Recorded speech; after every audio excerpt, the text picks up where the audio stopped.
پر همدې موضوع د بحث لپاره په ژوندۍ بڼه راسره وصل دی په لندن کې د کډوالو چارو وکیل ښاغلی عزیز مارج صاحب. مارج صاحب سلام مشې، ښه راغلاست درته وایم. مارج صاحب، خواجه آصف وخت ناوخت په اسلامي امارت باندې تورونه پورې کړي، هغه دې بیا یو ځل دغه تور رد شو، یو ځل بیا وویل شول چې نه د پاکستان خبرې ناسمې دي او د هندوستان لوري ویل شول. فکر کوئ چې دغه تورونه ښاغلی آصف ولې لګوي؟ مننه جناب العالی صاحب محترم، تاسو ته تاسو تخنیکي همکارانو ته لیدونکو کاروونکو سلام او احترامات وړاندې کوم. ګورئ، پاکستان خو ما بار بار ویلي چې د غلطو پالیسیو، غلطو سیاستونو، ظلم و زیاتۍ او بېکفایتۍ او تدبیر نه نیول او ژمنتیا د چارواکو د یو هېواد په توګه چې هېواد د بقا آینده لپاره ځکه دوی پرې باور نه لري، داسې کړنې ترسره کړلې چې اوس نړیوالو ته هم بې باوره شول. ځکه نړیوالو غربي نړۍ ته جوړ کړی او د خپلو موخو د اهدافو دپاره اوس د اهداف دی وړاندې نشي وړلی، فیل سوي، ناکام سوي دي. خپل وګړي یې ټول تراجیک سوي دي ځکه دوی ظلم و زیاتی چې کړی د هغوی اوس خپل حق حقوق غواړي. دې خواته له چین سره رابطې جوړې کړې، غربي نړۍ پرې پکاره ده. هند سره له پخوا نه اړیکې ښې نه وې، په هغوی باندې همیشه ښه اړیکې نه ساتلې. افغانستان سره چې اړیکې افغانستان هم خفه کړ. اوس راګیر د دې خو لپاره بېجایه لکه هغه د سهار چرګ همیشه کله کله بې وخته بانګونه وایي، کله هند ملامت کوي، کله نړیوال ملامت، کله افغانستان، کله ټي ټي پي، کله داعش، کله بل. اما چې ورته کښېنې راسه خبرو ته کښېنه یا ثبوت راکړه، سند راکړه، هېڅ شی نه لري. مارج صاحب، په ډېرې بخښنې سره آیا تاسو متوجه شوي یاستئ چې وخت ناوخت د پاکستان د حکومتي چارواکو په خبرو کې هم یو توپیر شته؟ دفاع وزیر یو څه وایي، کورنیو چارو وزیر بل څه وایي، استخباراتو مشر بل څه وایي، د پوځ مشر بل څه وایي. ولې؟ خو دا خو دروغ دي که نه، حقیقت نسته، ثبوت نسته، سند نسته. خو دوی خو د اقل یو هماهنګي باید خپل منځ کې ولري چې د حکومت په سطحه باندې خبرې روانې دي، بینالمللي میډیا ده، دا یې ګوري. هلته له ابتدا نه دوی جوړ شوی ده، د یهودي حکومت یو عادت نه درلوده و نه لري، دته 4 پایې جوړې کړې او ورته استقلالیت ورکړی ده. له هغه وجې نه دوی بهرنی کورنی سیاست له بهر نه اخلي، بیا هر یوه ته جدا ورکول کېږي سیاست. ته داسې وکړه، دی به داسې وکړي، هغه به داسې وکړي. دا یو حکومت نه، دولت نه ده، دا یو ایالت ده، سیاست یې بهرنی ده. نو بنا دوی مجبوره دي و دا د خپلو خلکو دپاره دا خبرې کوي. هند سره دا کار کوي، افغانستان. هند قطعا ضرورت نه لري له افغانستانه جګړه وکړي. که هند وغواړي دغه ثبات په پاکستان حمله کولی شي او داسې ډبوي لکه پخوا چې په 1965 کال کې او په 1901 کال کې وډباوه چې تر ننه پورې د دې پوځیانو ته لوی تانې پاتې که جامع ته 93,000 پوځیان وویستلي. نو هغه ضرورت د دې لپاره څه لري؟ یو خواته لوی لار ورسره لري، یو خواته خالصه یا دغه د پنجابیان له واګه نه ځي وراځي، نو هلته بیا بله مشکل نشته، دلته مشکل جوړېږي. داسې آفات و خبرې ځکه اوس راګیر دلته چین راوصله ده، غربي نړۍ پرې پکاره ده د خپلې بقا باور وکړه. دا اوسې خبرې کوي سیمه ییزه غونډه جوړوم، د سیمې هېوادونه وړم یا خبرو ته کښېنم، دا اوس غواړي ځان تبعیه کړي. امارت اسلامي چارواکو ته اوس زارۍ کوي چې د خپل دوی د بقا دپاره دوی مرسته وکړي. دوی ډارېږي، دغه محراب او منبر خو ما ویلي دا ترې لاړه، افزار چې دی استعمالول د اسلام دین په نوم، دا اوس په افغانستان کې دي. دا ډارېږي که د طالبانو مشر مثلا ملا هیبت الله کوم فتوا ورکړي، ټول مني، تر هند مسلمانانو پورې دا فتوا منل کېږي او بیا پاکستان باندې راځي. دا اوس خلک راپورته سوي دي، جهاد رسما د پنجابیانو په وړاندې کوي، ملایان راجګ سوي دي، د مدرسې کسان راپورته سوي دي، پوځیان راپورته سوي دي دوی په ضد باندې. هلته د افغانستان په اړه دوی خبره کوي، پوځیان ورته وایي دا اسلامي ملک ده. دا اوس راګیر ده ځکه دا خبرې کوي، کله هند ادرس ورکوي، کله افغانستان، کله مارج صاحب، اوس به راشو په ډېر بخښنې سره مارج صاحب، اوس به راشو د بحث یو بل بود ته، اوس به راشو د بحث یو بل طرف ته.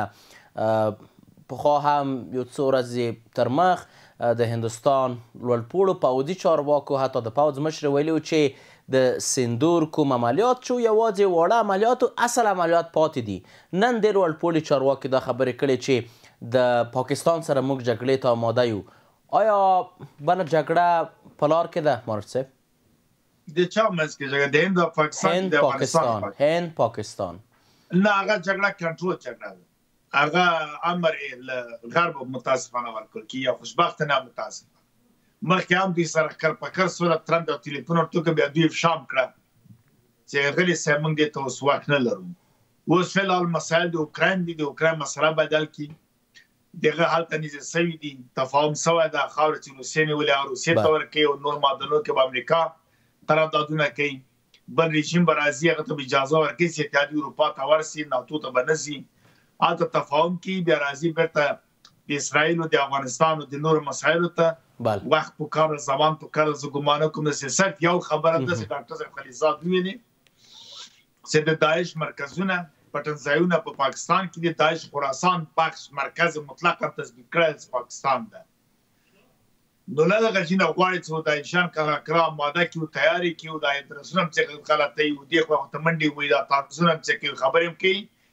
پاکستان او غرب د پردې شاته د داعش خراسان اوسه پخوانی ډلې تپلې، مثلا د شورا نظار یا شمالي ډلې یا پخوانی شرف فساد او دا کسان هم اسلام آباد غوښتل کېږي او پروسه د داعش خراسان ورکول کېږي. په دې باندې کار روان ده، تللي هم دي، مطبوعات هم پرې خبر دي چې هغوی ته وایي تاسې راسئ داعش خراسان او دا کډوال چې راویستلو لوڅولې او جامې ورڅې ترې اخیستله چې تش لاس راسي چې دوی احتیاج مجبوره سي چې دوی ته پیسې ورکړي. خو خوشبختي چېرته ده چې د افغانستان خلک او امارت اسلامي شدیدا له داعش نفرت لري. داعش دولت اسلامی عراق و شام، الف دال الف عین شین، دولت اسلامی عراق دا په موږ باندې هیڅ اړه نه لري. دا کوم د اسلامي نظام راوړي، اسلامي نظام په افغانستان کې دنه بهتر است. بله دا وجه د سوي نگرانی لري. اوس غواړي د شمالي ډلې تپلې د مقاومت ډلې او مشران غوښتي دي چې وي ته دا وظیفه ورکړي. یعنی مارچ صاحب تاسو په ټوله کې په دې باور یاستئ چې د هند او پاکستان ترمنځ جګړه به هیڅ کله نه کېږي ځکه کنټرول ده، درست؟ نو بالکل کچېرې نو بیا په مې میاشت کې 12 ورځنۍ جګړه ترڅنګ یې د 1999 کال ترڅنګ یې نورې جګړې چې تاسو پکې نوم واخیستلو هغه څنګه هغه کنټرول نه وي؟ نه هغه وخت کې امر و چې دا کار به سوی هلته نور ملحوظات هلته موجود وو، نور مسایل وو. هغه وخت کې ما ته پوښتنه دلته پیدا شوه په ډېرې بښنې سره، څنګه امکان لري چې دوه هیوادونه چې سره په ګاونډ کې دي چې په میلیونها نفوس لري او اټومي وسلې لري او هر څه لري، دا د یوه هیواد دومره د غټې قومندې لاندې یعنې د امریکا ستاسو په وینا چې همیش وایي دا مخکې سیستم همداسې جوړ سوی هر سوی ده. هغه سیستمونه دلته اوس کار کوي، تر ډېر وخته شاید نور هم کار کوي، 100 کالو نوره پورې هم دا متاسفانه همدغسې جوړښت همداسې ده.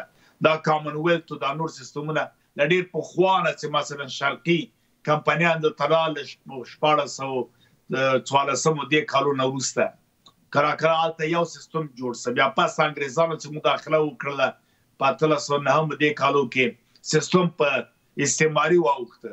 اوس بیا سیستم په کامن ویلت په دې مسایلو کې راغلی ده. دا وجه ده چې دوی څه نشي کولی متاسفانه. اورئ صاحب؟ بله ستاسو غږ لرم مارچ صاحب. دا مسایل شپېتم کال جګړه سره د پاکستان دی تثبیتولو د پاره و چې دا تثبیت چې دغه جغرافیه حکومت ته هغه بیا د غربیانو ته زبرځواک هېوادونو ته مطرح نه ده چې څومره تلفات ورکول کېږي، څومره مصارف کېږي. دوی هغه لوی ستراتیژي ته ځان رسوي، هغه بیا نو نور هر څه مسایل تکتیکونه صفایي جدا ده. یو کال جګړه د بنګال جدایي وه چې شیخ مجیب الرحمن سره خبره سوې وه او هند ته ویل سوي دې کې به کومک کوي. نو وجه دا وه چې هغه او افغانستان حکومت صاحب شاته امر و چې ته به یو بلس اخواته حرکت نه کوي. دغه هغه وختو کې دا کنټرول اوس هم کنټرول جګړې ځکه دواړه مجبوره دي د ناتو غیر مستقیم غړي هم دي، دغه په قاعده باندې نشي کولی چې داسې عمل وکړي او د خپله اجازه د اتوم چې دواړه لري هم دوی په دې کې هم نښتي دي. او بل سیستم بودیجه بازار اروپایي دا مسایل بیا ورته مشکلات جوړیږي. دغه لپاره دوی مجبوره دي هند نشي کولی چې مستقیما روسیې سره اړیکې جوړې کړي یا مستقیم د امریکا سره جوړ کړي. مجبور هغه بالانس سیاست د خپل راتلونکي لپاره ولري او پاکستان خو یو ایالت د غربي نړۍ ده. نو ځکه دغه جګړه کنټرول جګړه ده. درست. مارج صاحب په خبرونه کې ستاسو له حضور څخه نړۍ منندوی یم. کور مو آباد چې وخت مو راکړ.